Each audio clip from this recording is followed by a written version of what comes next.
Hello, bromance എന്ന ചിത്രത്തിൻ്റെ ഏറ്റവും പ്രധാനപ്പെട്ട OTT അപ്ഡേഷനാണ് ഇന്നൊരു വീഡിയോ ഭാഗത്ത് നോക്കാൻ പോകുന്നത്. വീഡിയോയിലേക്ക് മുൻപ് വീഡിയോ ലൈക്ക് ചെയ്യുക, ചാനൽ സബ്സ്ക്രൈബ് ചെയ്യാൻ വേണ്ടി ശ്രമിക്കുക. അർജുൻ അശോകൻ, മഹിമ നമ്പ്യാർ, മാത്യൂസ് എന്നൊക്കെ പ്രധാന കഥാപാത്രങ്ങളായിട്ട് ചിത്രമായിരുന്നു ബ്രൊമാൻസ്. ചിത്രത്തിന് മികച്ച വിജയം തന്നെ സ്വന്തമാക്കാൻ വേണ്ടി സാധിച്ചിട്ടുണ്ടായിരുന്നു. അതുകൊണ്ട് തന്നെ ഏവരുമേറെ ആകാംക്ഷയോടെ ചിത്രത്തിൻ്റെ OTT റിലീസിനായി കാത്തിരിക്കുകയാണ്.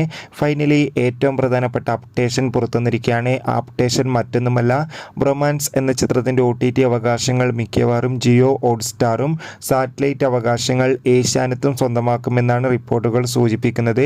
ചിത്രം ഉടൻ തന്നെ OTT റിലീസ് ചെയ്യുന്നൊരു അപ്ഡേഷനും കൂടി ലഭിച്ചിട്ടുണ്ട്. എന്തായാലും ബ്രൊമാൻസ് എന്ന ചിത്രത്തിൻ്റെ കൂടുതൽ അപ്ഡേഷൻ അറിയാൻ വേണ്ടി നമുക്ക് കാത്തിരിക്കാം. ചിത്രം കണ്ടവരുടെ അഭിപ്രായം കമൻറ്റ് ചെയ്യുക. കൂടുതൽ സിനിമാ വാർത്തകൾ നിങ്ങൾക്ക് പെട്ടെന്ന് ലഭിക്കാൻ വേണ്ടി നമ്മുടെ ചാനൽ ഇപ്പോൾ തന്നെ സബ്സ്ക്രൈബ് ചെയ്യൂ. അടുത്തൊരു വീഡിയോയിൽ കാണുമ്പോൾ ഏവർക്കും ബൈ ബൈ.